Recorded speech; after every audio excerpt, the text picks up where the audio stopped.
যে এনসিপিতে যাওয়ার জন্য, এনসিপির সঙ্গে মিলিত হওয়ার জন্য কিছু কিছু রাজনৈতিক ব্যক্তিত্বের একটা আকাঙ্ক্ষা, অথবা কিছু কিছু ব্যক্তিত্বকে রাজনীতিতে সম্পৃক্ত, তাদের রাজনীতিতে সম্পৃক্ত করার জন্য এনসিপির একটা চেষ্টা, এটা আমি লক্ষ্য করছি। এবং এটা এই কারণে দেখা যাচ্ছে যে আমাদের দেশে যে রাজনীতিগুলো আছে, আমাদের এখন দৃশ্যত এবং মাঠে খুব প্রকাশ্যে সক্রিয় দল হলো আমি মনে করি বড় দলের মধ্যে তিনটা। একটা হলো বিএনপি, একটা জামায়াতে ইসলামী, একটা এনসিপি।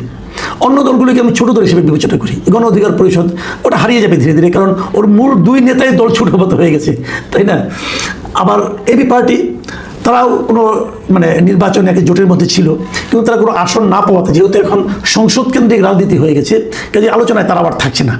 আওয়ামী লীগ বাংলাদেশের রাজনীতিতে প্রবলভাবে থাকলেও সরকারি নানা রকম পদক্ষেপের কারণে তারা এখন দৃশ্যত অনুপস্থিত, কিন্তু তারা আছে। তাদের রাজনীতি আলাপ আমি পরে করছি, আমি আগে এই তিনটা নিয়ে কথা বলি।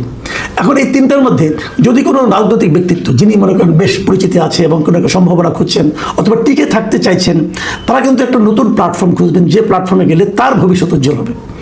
এখানে কিন্তু এটা যেমন আছে, আবার বিপরীত দিকে এনসিপির মধ্য থেকে একটা প্রবণতা কাজ করছে। তারাও কোনো রাজনৈতিক ব্যক্তিত্বকে তাদের দলে ভেড়ানোর চেষ্টা করছেন, যে ভেড়ানোর মাধ্যমে তারা তাদের দলকে আরও আলোচনায় নিয়ে আসতে পারেন। এরকম একটা আমি প্রবণতা গত কয়েকদিন ধরে দেখছি।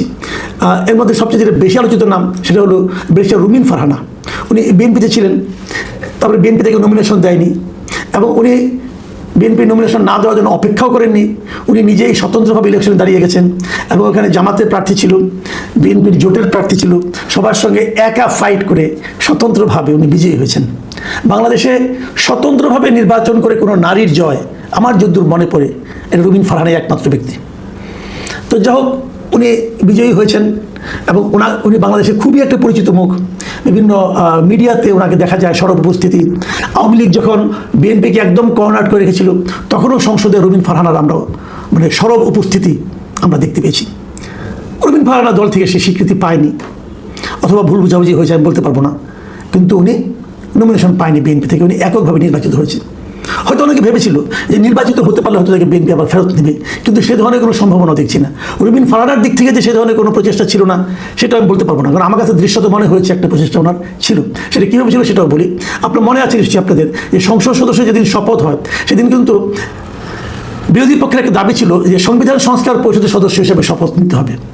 সেই সংবিধান সংস্কার পরিষদের সদস্য হিসেবে কিন্তু স্বতন্ত্র সদস্য হয়েও রুমিন ফারহানা শপথ নেননি, এবং এই না নিয়ে উনি বুঝিয়েছেন যে বিএনপি যেভাবে ভাবছে, ওনার ভাবনার সঙ্গে বিএনপির ভাবনা মিল আছে। আমি ওটা দেখে প্রাথমিকভাবে মনে করেছিলাম হয়তো বিএনপি তাকে আবার নিয়ে নেবে, কিন্তু বিএনপি তা করেননি।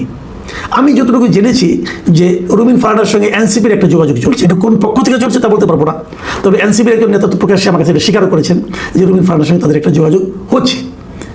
এখন আমরা হাইপোথেটিক্যালি ধরেন যদি রুমিন ফারহানা এনসিপিতে যোগ দেন, তাহলে কিন্তু এনসিপির অবস্থানটা একটু পোক্ত হবে। কিন্তু আবার একটা প্রশ্ন উঠবে, রুমিন ফারহানা এনসিপিতে কী হিসেবে যাবেন? আবার সেখানে আরেকটা প্রশ্ন উঠবে, রুমিন ফারহানার সঙ্গে এনসিপির নীতিগত মিলটা কীভাবে হবে? এই সমস্ত প্রশ্ন নিয়ে আলোচনা চলতে থাকবে, এবং এই আলোচনা তেমন একটা জোরালো হওয়ার আগেই আমরা আরেকটা দেখতে পেলাম। সেটা হলো চট্টগ্রামের সাবেক মেয়র মঞ্জুর আলম, তার সঙ্গে দেখা করতে গিয়েছিলেন হাসনাত আবদুল্লাহ, এনসিপির বড় নেতা, এবং সেখানে ওনারা একটা মিটিং করেছেন, লম্বা মিটিং ছিল। সেই মিটিংয়ের পর হাসনাত আবদুল্লাহকে সেখানে হেনস্থা হতে হয়েছিল অন্ততপক্ষে যুবদল, ছাত্রদলের কিছু ছেলেদের কাছে। তারা জিজ্ঞাসা করেছিল আপনারা ফেসিবাদের দোষরের কাছে কেন এসেছেন? কিন্তু তাদের এই যে বিক্ষোভ করা, প্রশ্ন করা, হইচই করা, এটা আসলে আমি মনে করি ভিত্তিহীন। এই কারণে মঞ্জুর আলম তো বেসিক্যালি ফেসিবাদের দোষর ছিল অনেক, 2009 সালের পর থেকে সে আওয়ামী লীগের সক্রিয় কোনো অবস্থানে ছিল না। বিএনপির হয়ে মেয়র হয়েছিল, গত নির্বাচনে সে বিএনপির পক্ষেই ছিল, বিএনপির পক্ষে সে নির্বাচনী প্রচারণা চালিয়েছে বিভিন্ন প্রার্থীর পক্ষে। তারেক রহমান সেখানে যাওয়ার পর ওনাকে ফুলের সম্বর্ধনা দিয়েছে, বেগম জিয়া রহমানের রোগ মুক্তি কামনা করে বিলাত করেছেন উনি। কাজে ওনাকে সরাসরি ফেসিবাদের দোষর বলা যাবে কিনা এটা আমার সন্দেহ আছে। কিন্তু প্রশ্ন হলো, উনি বিএনপির লোক হন আর যাই হন, ওনার কাছে হাসনাত আবদুল্লাহ গেলেন কেন? কেউ কেউ এমনও বলছেন যে হাসনাত আবদুল্লাহ গিয়েছিলেন যে চট্টগ্রাম সিটি কর্পোরেশনের নির্বাচন যখন হবে, সেই নির্বাচনে মঞ্জুর আলম সাহেব নিজেই তো একটা ফিগার, কিন্তু উনি ওই এলাকায় চট্টগ্রাম শহরে ওনার বেশ একটা গ্রহণযোগ্যতা আছে এবং সবাই ওনাকে পছন্দ করেন। উনি মেয়র ছিলেন, এর আগে কমিশনার ছিলেন, কাজে উনি একজন খুবই শক্তিশালী প্রার্থী।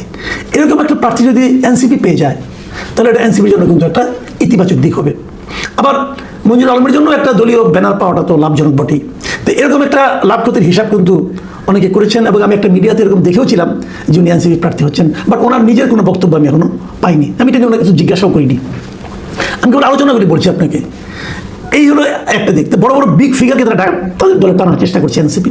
আবার আজকে দেখলাম এই তিনটা পার্টি, সেই তিনটা পার্টি কি এবি পার্টি, আপ বাংলাদেশ ও বৈষম্য বিরোধী ছাত্র আন্দোলন, এখান থেকে 44 জন নেতা আজকে এনসিপিতে যোগ দিয়েছেন আজকে, এবং এরা মোটামুটি মানে আন্দোলনের সময় পরিচিত মুখ ছিলেন। তো এরা যোগ দেওয়ার যে অনুষ্ঠানটা হয়েছে, সেই অনুষ্ঠানে এনসিপির যিনি আহ্বায়ক মিস্টার নাহিদ ইসলাম, উনি একটা গুরুত্বপূর্ণ কথা বলেছেন। গুরুত্বপূর্ণ মানে আমাদের এই আলোচনার জন্য গুরুত্বপূর্ণ আর কি। তিনি বলেছেন যে ছাত্রদল হোক, ছাত্র শিবির হোক, ছাত্র অধিকার পরিষদ, এমনকি ছাত্র লীগ হোক, আমি রিপিট করছি, এমনকি ছাত্র লীগ হোক, তার সাবেক পরিচয় আমাদের কাছে মুখ্য নয়।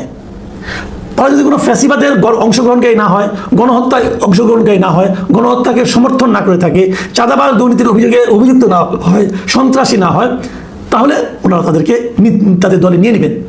এই ছিল মূল বক্তব্যটা। এখানে কিন্তু খুব ইন্টারেস্টিং একটা পয়েন্ট হলো, ছাত্রলীগ হলেও তাদের কোনো আপত্তি নেই। এই জায়গাটাতে কিন্তু একটা বড় ইঙ্গিত আমি দেখতে পাচ্ছি। এমন তাহলে আওয়ামী লীগ হতে পারে, কোনো সমস্যা তো নাই। তার বিরুদ্ধে চাঁদাবাজির, গণহত্যার, দুর্নীতির অথবা ফ্যাসিবাদের দোষর হওয়ার যদি অভিযোগ না থাকে, তাহলে হতে পারে। আওয়ামী লীগের অনেক লিডার কিন্তু আছেন যারা নাকি আওয়ামী লীগ সরকারের সময় কোনো সুবিধা পান না এবং নির্যাতিত হয়েছেন, তারা হয়তো আসতে পারেন। তাহলে লক্ষ্যটা কি? লক্ষ্যটা হলো এনসিপি তার দলকে বড় করতে যাচ্ছে, এবং সেই বড় করার পদ্ধতি হলো যে অন্য অন্য দল থেকে লোকজনকে ভাগিয়ে নিয়ে এসে তার দলে ঢোকাতে যাচ্ছে। আবার বিপরীত দিকে অনেক লোক আছেন যারা রাজনীতি করতে চান কিন্তু কোনো প্ল্যাটফর্ম পাচ্ছেন না, একা একা কীভাবে থাকবেন, তারাও এনসিপিতে আসতে যাচ্ছেন। দেখুন, এটা হওয়াটা অস্বাভাবিক কিছু না, কিন্তু যে প্রক্রিয়ায় এই কাজগুলি ঘটছে সেটা নিয়ে আমার একটু প্রশ্ন আছে, আমার একটা অবজারভেশন আছে।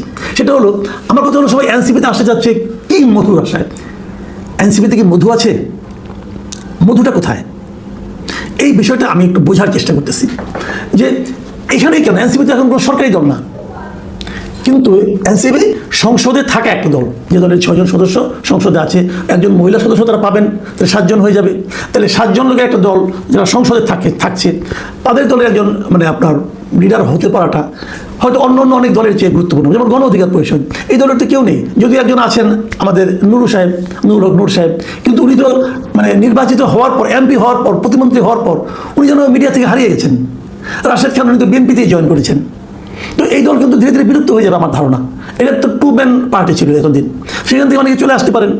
এগুলো হবে এবি পার্টি, ধীরে ধীরে কী হবে আমি জানি না। এবি পার্টি 2 জন বড় নেতা আছেন, এদেরকে মিডিয়াতে আমরা দেখতে পাই। তো তারপরেও আমি মনে করি যে এনসিপি ওইভাবে তুলনা করলে একটু বেটার পজিশনে আছেন। কিন্তু আরেকটা প্রশ্ন আমার আছে, এই যে এবি পার্টি অথবা আপ বাংলাদেশ, এই যে পার্টিগুলো লোক এনসিপিতে জয়েন করলো, এবি পার্টি এবং আপ বাংলাদেশ সম্পর্কে কিন্তু একটা প্রচারিত একটা ধারণা ছিল যেগুলো জামাতেরই বি অথবা সি টিম, এরকম একটা টিম ছিল। এবং এনসিপি যখন জামাতের সঙ্গে মিলে ইলেকশন করলো, তখন সবাই এটাও বললো যে আসলে মূল বি টিম হচ্ছে এনসিপি। তো এরা যদি সি ডি, এরা যদি এসে বি এর সঙ্গে মিলিত হয়, এতে কিন্তু অবাক হওয়ার কিছু নাই। হয়তো জামাত সিদ্ধান্ত নিয়েছে এত উইং আর রাখবো না, মূল উইং একটাই থাকবে। এখন আপনি যে বলবেন যে এনসিপিকে জামাতের এ টিম বি টিম বলাটাকে ঠিক হচ্ছে কিনা, হয়তো ঠিক হচ্ছে না। কিন্তু একটা কথা বলেন, একটা জোটের মাধ্যমে নির্বাচন করেছে জামাত এবং এনসিপি, তো মূল দল তো জামাত। তো এখন বিরোধী দলের হুইপ হচ্ছে কে? এনসিপির যিনি প্রধান নাহিদ ইসলাম, তিনি। এটা আমার কাছে একটু অস্বাভাবিক লেগেছে। জামাত তো তার দল থেকে একটু হুইপ বানাবে, কারণ যখন এনসিপির থেকে একজন হুইপ হয়ে যাচ্ছে, চিফ বিরোধী দলীয় হুইপ হচ্ছেন, বিরোধী দলীয় চিফ হুইপ হচ্ছেন নাহিদ ইসলাম, তাহলে কী হচ্ছে যে সংসদে যে সিদ্ধান্তগুলো জামাত নেবে, এনসিপি তার সঙ্গেই থাকবে, কারণ পুরো বিরোধী দলের চিফ হুইপ তো নাহিদ ইসলাম। কাজেই ওখানে জামাত এবং এনসিপির কিন্তু মতবিরোধের কোনো সুযোগ থাকছে না। কিন্তু তাহলে এনসিপি যে একটা আলাদা রাজনৈতিক দল, সেই বৈশিষ্ট্য কিন্তু আর থাকছে না। এই যে আলাদা রাজনৈতিক দলের বৈশিষ্ট্যটা হারিয়ে ফেলা, এটা আমি মনে করি একটা রাজনৈতিক দলের জন্য এর চেয়ে মানে বড় দুঃখের আর কিছু হতে পারে না। তো এভাবে মানে জামাতে ইসলামের একটা অঙ্গ দল হিসাবে অথবা বি পার্টি হিসাবে জামাত ইসলামের বি টিম হিসাবে থাকতে পারাটা একটা দলের জন্য কতটুকু সম্মানজনক আমি জানি না। কিন্তু তারপরও এই যে এত বিশ্লেষণ করলাম, এখানে অনেক নেতিবাচক কথা বললাম, তারপরও আমি কিন্তু মনে করি এদেশের অনেক মানুষ প্রধান 2 রাজনৈতিক দলের বিপরীতে একটা তৃতীয় পার্টি খুঁজতেছে। এবং আগামী নির্বাচন পর্যন্ত আওয়ামী লীগের কী হবে আমি জানি না। আমি ধারণা করি এই যে হয়তো আগামী নির্বাচনের আগে আওয়ামী লীগ তার রাজনৈতিক অধিকার ফেরত পাবে। যদি তেমনটি হয় তাহলে কিন্তু এবি টিম আবার সে বিএনপি আর আওয়ামী লীগ হয়ে যাবে, জামাত তখন 3 নম্বর দল হবে। কিন্তু জামাত দলটার একটা সমস্যা হলো, ওটা তো হুটহাট জয়েন করা যায় না। ওখানে একটা ধারাবাহিকতা, ওটা একটা ক্যাডার পার্টির মতো নিচে থেকে ধীরে ধীরে ধীরে ধীরে উঠতে হয়। সেটা একটু জটিল, চট করে বড় হওয়াটা একটু জটিল। এবার জামাত যে ভোটটা পেয়েছে সেটা দেখি বিভ্রান্ত হওয়ার কোনো সুযোগ নেই। যদি আওয়ামী লীগ ফিল্ডে চলে আসে তাহলে জামাতের এই ভোট থাকবে বলে আমি মনে করি না। সেক্ষেত্রে আমি মনে করি যে যারা নাকি এরকম নেতৃত্বের দিকে দ্রুত যেতে চান তাদের জন্য এনসিপি একটা ভালো অপশন সম্ভবত। কিন্তু সেক্ষেত্রে এনসিপির জন্য যেটা করণীয় সেটা হলো, কারো বি টিম হয়ে যদি আপনারা থাকেন, আপনাদের নিজস্ব স্বকীয়তা উজ্জ্বল হতে না পারেন, নিজস্ব একটা রাজনীতিতে জনগণের সামনে আপনারা উপস্থাপন করতে না পারেন, তাহলে কিন্তু হবে না। এখন নিজস্ব রাজনীতি আপনি কীভাবে উপস্থাপন করবেন? আপনারা বলছেন যারা চাঁদাবাজি করেছে, যারা দুর্নীতি করেছে, তারা যেন তাদের দলে না আসে। তো সেরকম ঘটনা তো আপনার দলের মধ্যেও আছে, আপনি দলের অনেক শীর্ষ নেতার বিরুদ্ধে অভিযোগগুলো আছে। সেই অভিযোগগুলো আপনি কীভাবে দূর করবেন? আমি চাই ব্যক্তিগতভাবে যে এনসিপি একটা নতুন দল হিসেবে, ইমার্জিং পলিটিক্যাল পার্টি হিসেবে এগিয়ে আসুক, এবং সেটা করার ক্ষেত্রে আমি যে আলোচনাগুলি করলাম এগুলো আমি বিভিন্ন সম্ভাবনা এবং সমস্যা, প্রতিবন্ধকতা এগুলো তুলে ধরলাম।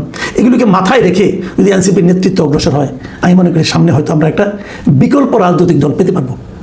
প্রিয় দর্শক, এখন এ পর্যন্তই। আল্লাহ হাফিজ।